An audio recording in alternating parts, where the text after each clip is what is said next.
Allah ordered us in Surah Al-Imran to be united, because if we are united, no one will never be defeated.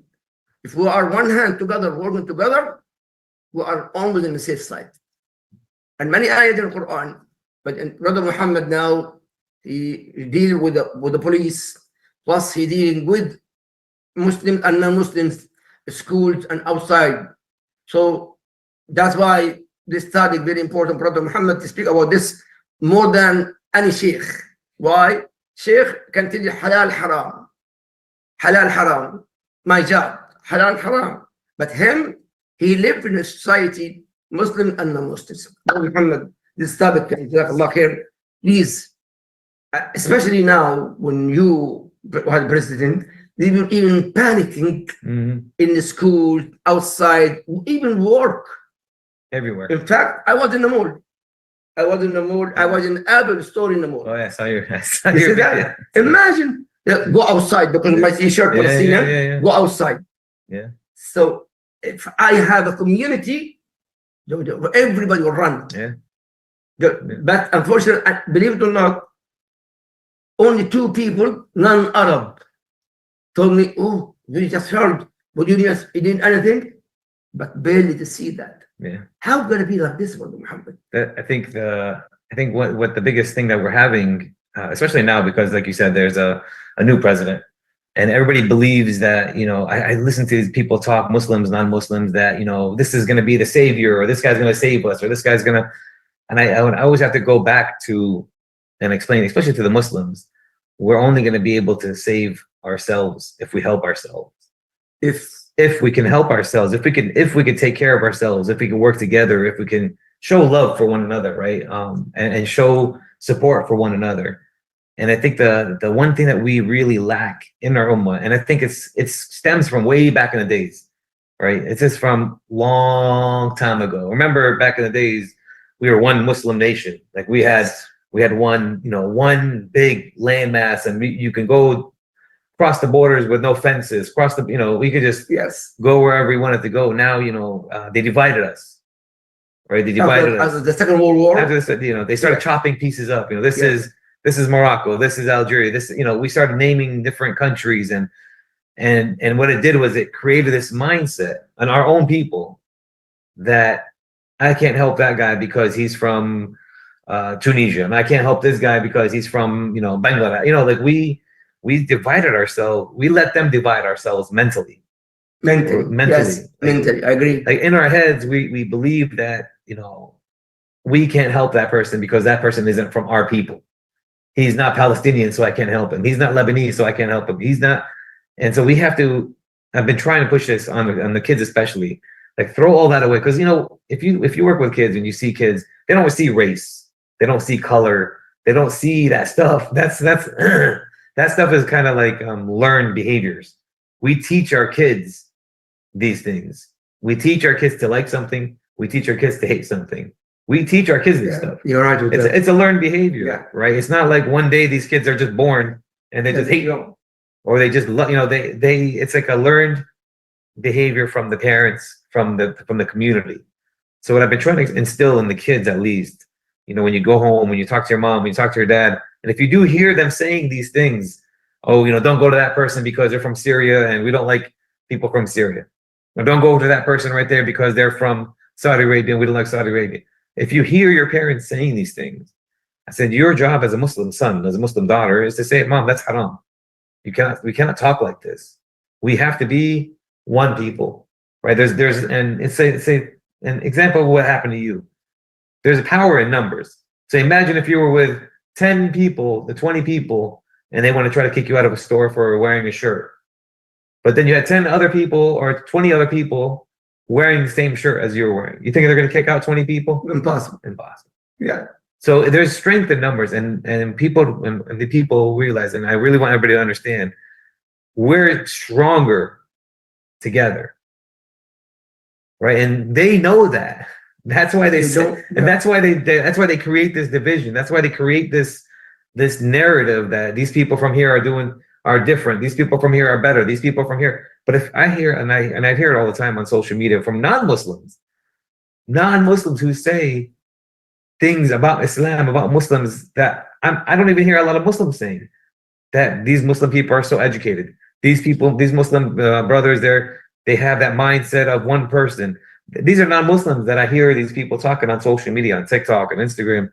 They're saying so many good things, positive things about Muslims and Islam, and then we don't even do it ourselves.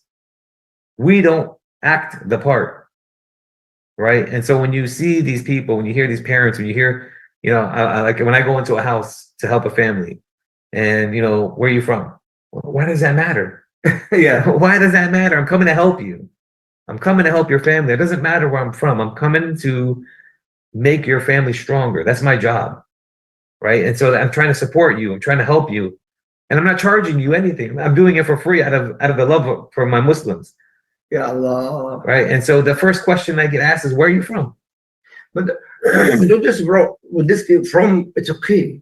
But like suppose I'm Palestinian, for example, Egyptian or Sudanese, regardless about nationality, have to be together. And that's where you come into play, and you kind of explain to them it doesn't matter where people come from. Where there's one Quran. Yeah, exactly. Right. There's one prophet, one Allah. Like we know this. We don't believe in the Trinities or the 3 in 1 or praying to cows and camels. And no, we don't. We believe in one Allah. We believe in one prophet, and there's one Quran. Yeah. And so when we throw all that other stuff that these other people on top, the West has put in that mindset, they made us mentally separate from each other. Throw that out the window and understand that, show some support and show some love for one another because we're one Muslim ummah. Well, you're right. In the masjid, one brother came from Morocco. My God, Morocco and Algeria on the border. And I was shocked. Why? Both of them, they pray in the masjid. And the one in Morocco, Algerian, bad, and this and that. And then second day, Algerian and Morocco speak the same thing.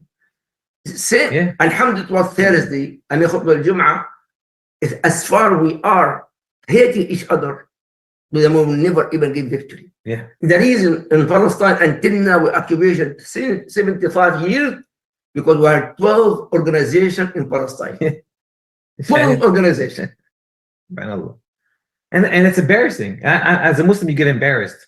Exactly. It's embarrassing to see that you need 12 separate organizations. You're one person. Yeah. You're one people. And I think what I try to explain to the youth is that we have to break that mindset somewhere, right? The older generations, it's stuck. Yeah. It's stuck. It's khalas. You can't do this because you can't stay away. You have to stay away from this, or hang out with only these people, only talk to these people, only show love to. No. So you start it at the next generation, right? Even for myself and my generation, I still see people in my age group that still have that mindset of their parents or their parents' parents. That Palestinians are better than the Lebanese. Lebanese are better than the Jordanians. Jordanians are better than the Turk. No, come on. You have to understand something, guys. Right? But honestly, the people of Gaza is the best. Of course.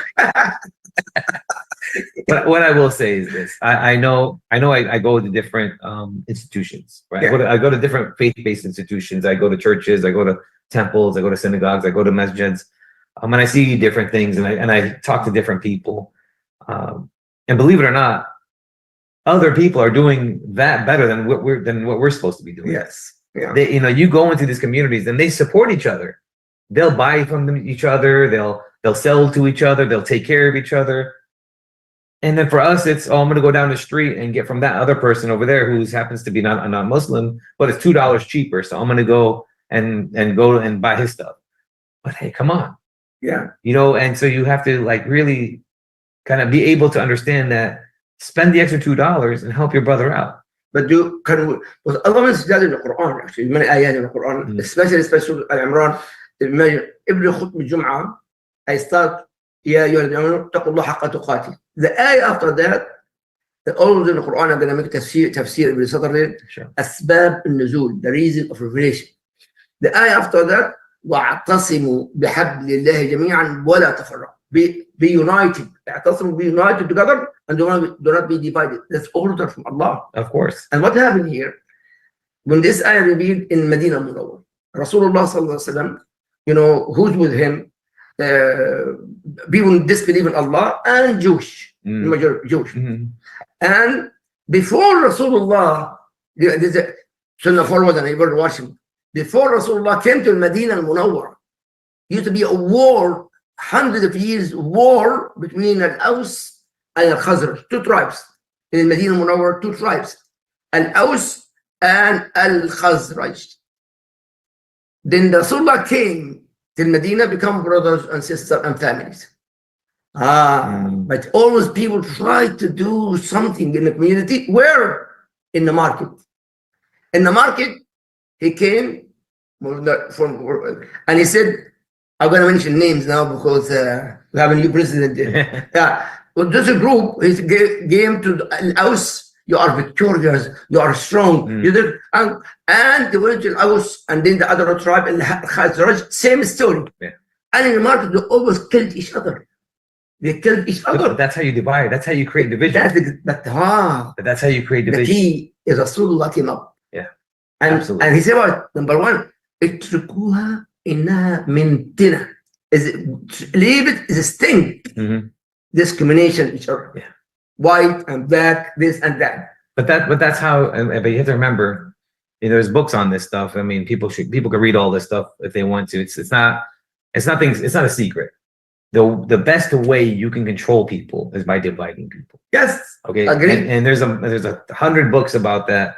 And anybody can look it up. Anybody can see anybody who has any kind of common sense, vision, can see that the best way that and the only way they can control us is by dividing us, black versus white, Arab versus non-Arab, Jew versus non-Jew. Like they will create that division for a sole purpose of being able to control. While we're out here fighting each other, the people on top are having a blast watching us. Yes, they're watching us like we're a show.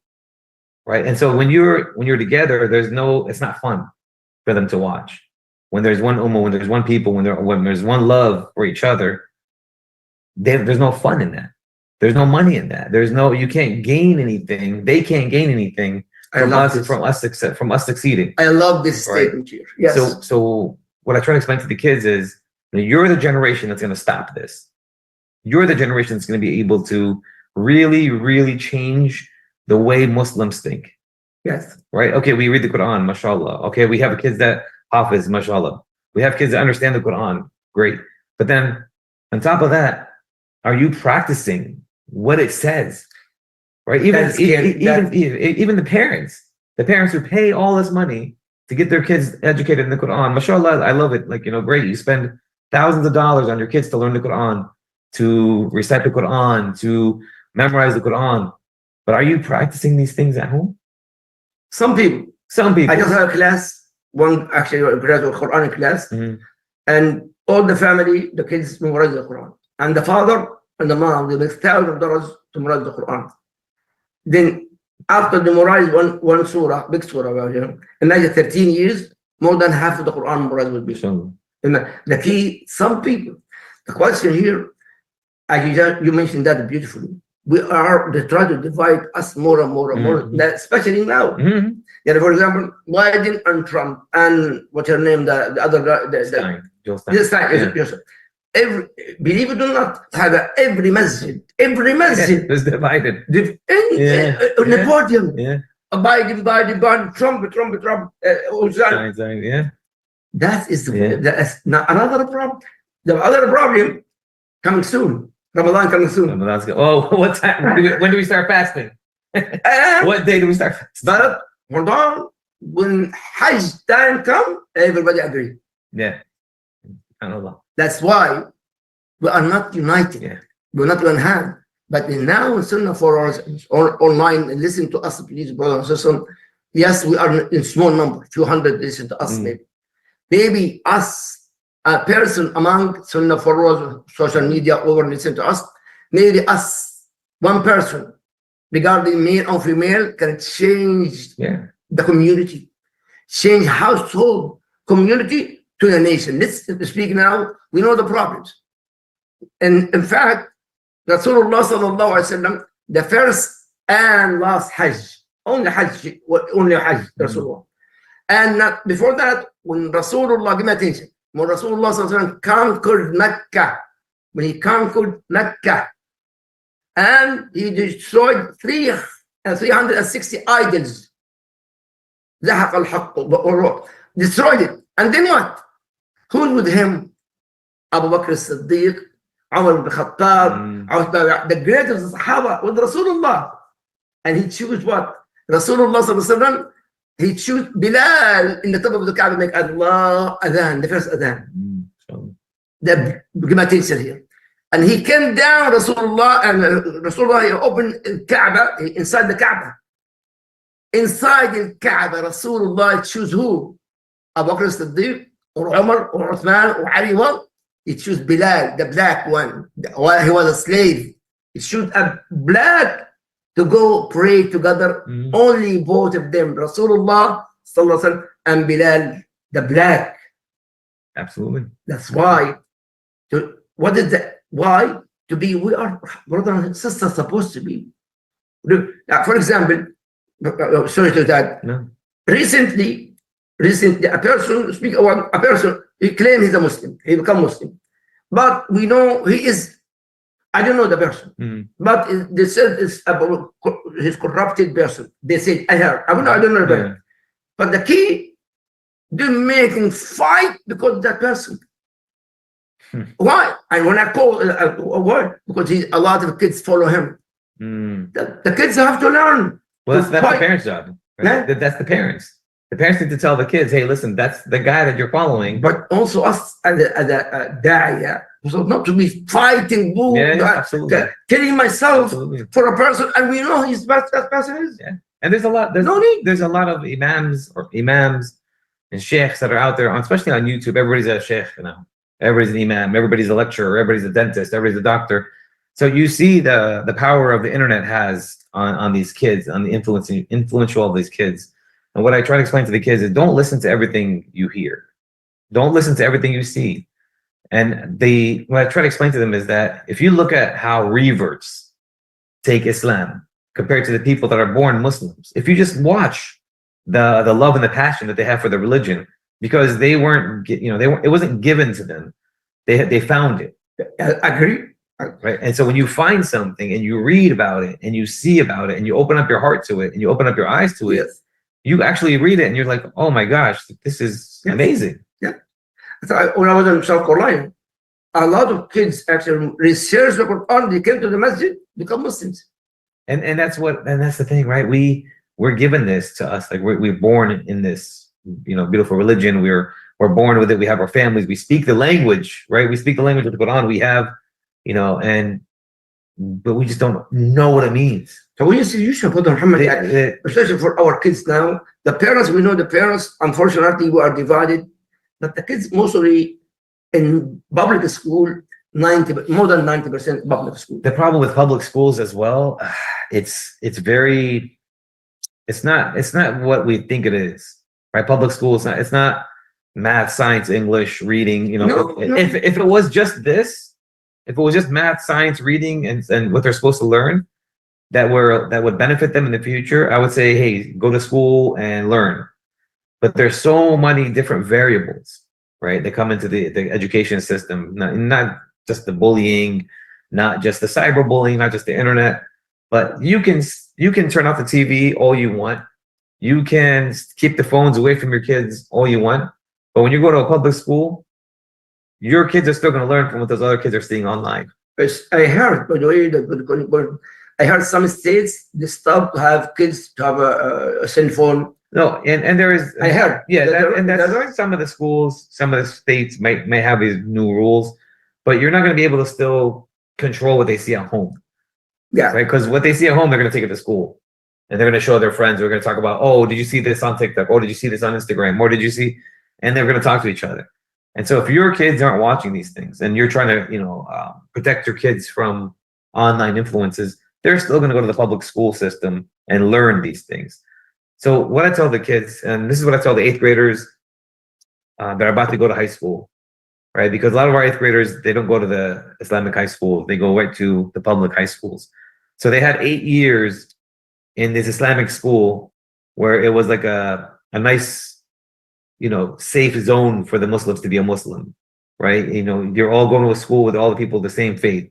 Now you're going to go to a public school, and you're going to go out there, and you're going to see things that you haven't seen before. You're going to hear things you haven't heard before. How are you going to act? Are you going to get scared? Are you going to follow these people? Or are you going to be a leader and say, hey, look, I don't do any of that stuff. I don't talk like that. It depends on that kid's personality. And I always said, and I said this in a couple other videos before, that, the books and all the reading you could do will tell you after a kid hits a certain age, their personality is set, they can never change. That's not true. Okay. That's not true. Any kid can change. Any person can change. Anybody can change whenever they want to change. Yes. Right. And I give myself as a prime example. When I go to the courthouse, I talk a certain way. When I work in the jails, I'll talk a certain different way. When I go home, I talk a certain different way. When I'm coaching the sport, I'm coaching a different way. We're talking a different way. Our personalities change according to the situation that we're in. Yes or no? Yeah. So when you go to a school and you're going to a public school, I tell the kids, what kind of personality are you going to have? Right. And I think for us Muslims, we're, and I hear, like I said, I heard other non-Muslims talk about Muslims. We have the strongest of the personalities. We're not supposed to be followers. We're not. Muslims are geared at the Quran, the Hadiths. Everything gears us towards leadership. Absolutely. Right? And we're leaders. I don't care if you're a man or a woman. We are leaders. And I think that we lose that focus. We lose that mindset when we come to these westernized countries. We want to be like everybody else. We want to follow the trends. So it's cool to be different, but it's weak when you're the same. But the Middle East is Muslim countries around the same. Muslim countries are trying to be like the West. Yes, they're really trying really hard to be like everybody else. And so I keep trying to remind the kids, because a lot of kids when they go over, they go overseas for the summer. Yeah, a lot of them travel for the summer. They go whatever countries they're from. And they'll tell me, oh, we have, McDonald's over there, or they have Burger King over there, they have this, they have. And so I kind of get confused, and they're confused because they say, Brother Mohammed, you tell us that, we're supposed to be different than that. I said, well, why would you want to go to a McDonald's anyway? We have it here. Go to a shawarma shop, go to a falafel store, go somewhere authentic. I do that. Right? That's what I do. That's what I do that. Like, why would I want to go to someplace that we have here?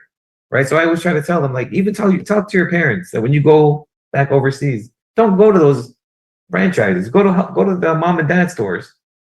Go support the local people that that can really use your money more than those people who are in the millions of dollars. Brother, it's a very important point here.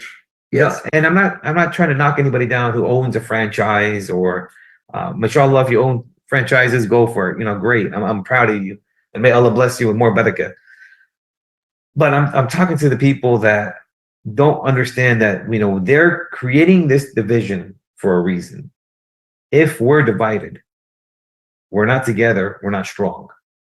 Right? So that's one of the things I tell these kids is when you go to a high school, a public high school, they have MSAs, they have different Muslim organizations over there in these schools now, right? Mashallah, a lot of our kids are becoming politically activated. I see, mashallah. Our school here. Yeah, mashallah, they're becoming very political. They're very, they're forming groups.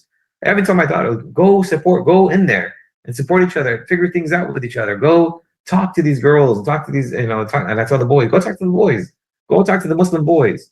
Go start a soccer team together. Go play soccer. Like I told my son the other day, let's get all the dads and all your friends, and one day we're gonna go play soccer together. They do that. They do that on Saturdays. Yeah. And so I just found out about this, and I said, okay, this is something cool. Yeah. We go hang out with Muslims. We laugh with each other. We joke with each other. We all have the same exact wants. We want our kids to grow up strong. We want our kids to be good with their deen. We want to be close to our Islam. We have to understand that we have to be together with everything. And so you can't have to be united. We have to be united. If we can't fix the parents, we start with the kids. Right. And so what I've been trying to push on all these kids that I meet, even the older youth, the ones that I talk to in their 20s and 30s, and they come back and tell me, oh, I seen you 6 years ago, a different message. Oh, I saw you and I talked to you a long time ago, and I'm doing what you told me to do. And I don't remember half the time. You talk to so many people that you don't remember who you told what to. But that's the power of actually being real. when you're being real with people and you're not lying to people, you're always knowing, I probably said that.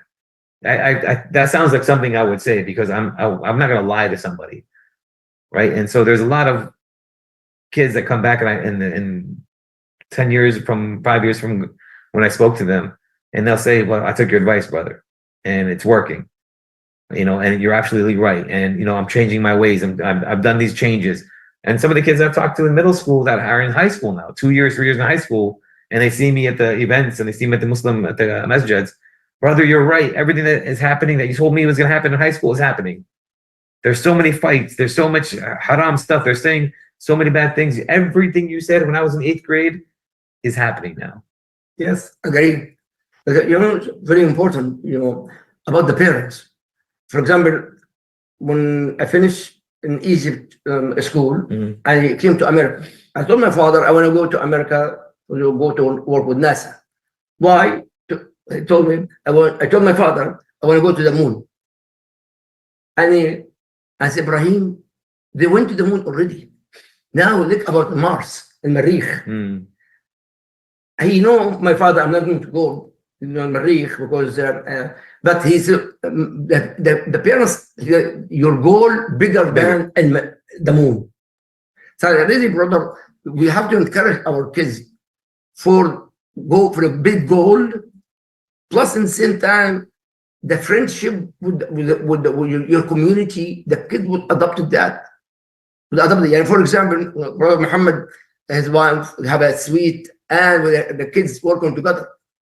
And I go speak to the wife, and I see the kids work with her. Always, of course. So, not only that, her daughter.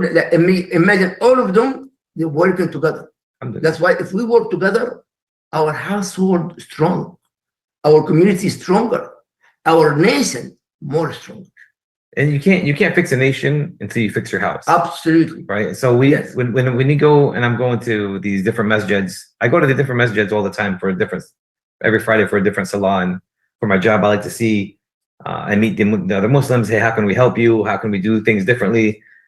And so when you see these different Muslims and you hear an imam who has a really good lecture, and mashallah, very positive guy, very influential, very well-spoken person, then you go to another masjid and it's a political speech, and it's things that you as a Muslim, why would you say these things, right? And so I don't really go to these imams because I'm in uniform and I have to be careful with how I say things. But if you're an imam and you have the power and the knowledge, but you don't have the personality and you don't have the wherewithals of understanding what your community needs, then you're doing something wrong. What about last Friday? What do you pray last Friday? With you. With you. And you kept me awake. I stayed awake. Alhamdulillah. Thank God. Alhamdulillah. And so that means it's good, because if I'm not sleeping, that means it's good. Alhamdulillah. Wallahi, actually, the good you mentioned the masjid and the you notice small masjid, but different colors. You got a Chinese guy, you have black people. But you see everybody hugging each other. Absolutely. The key, we should not, that masjid actually is a small place, but also all the massages are supposed to be like this. For example, Salat al-Fajr here, Salat al-Fajr is not sunnah. Everybody is standing up after Salah, everybody salam, and hugging each other. When we enter, salam and hugging each other. And we leave the masjid, same thing. And hold on, give my attention. If somebody missing 2-3 days, you look for them. Everybody, are you okay? Yeah. Are you okay? Yeah, absolutely. That's supposed to be like this. That's absolutely. But the key, not all the masajid. Not all the masajid. Tell us, brother, give advice, especially listening to us. I have a lot of kids here. How to be this kind of people, not only in my masjid, you're not sleeping, and after that, everybody hugging and respect each other, honor each other. How to be like this? It's hard. It's very hard. It's hard. And again, this is a learned behavior. It's a learned behavior. It's not something. That's a very important point. Learn behavior. It's not something that we just wake up with and we feel it. Because look, I was young too, and I'm still young. I'm not going to say I was young. I'm still young. We have to understand that, like, as we grow up, right, and when we're in our 20s and our 30s, even when we're in our 15s, we think that, oh, we're unstoppable, we're untouchable. Like, alhamdulillah, we're gonna let. When I turn 60, then I'll get close to my deen. Right? That's when people. That's how the kids think. You can't say. There are those kids, mashallah, that 15, 16, 17 that take their deen seriously, and maybe they grew up and they keep taking their deen seriously, inshallah, and they very, very small number. Yeah. But we know that 15-year-olds, 16-year-olds, 17-year-olds, when they're in that age group, in that category, in that mindset, that maturity level, when I turn 30, I'll start praying. When I turn 40, I'll get closer to my deen. And that mindset is a behavior that is not, you're not born with it. You learn that behavior.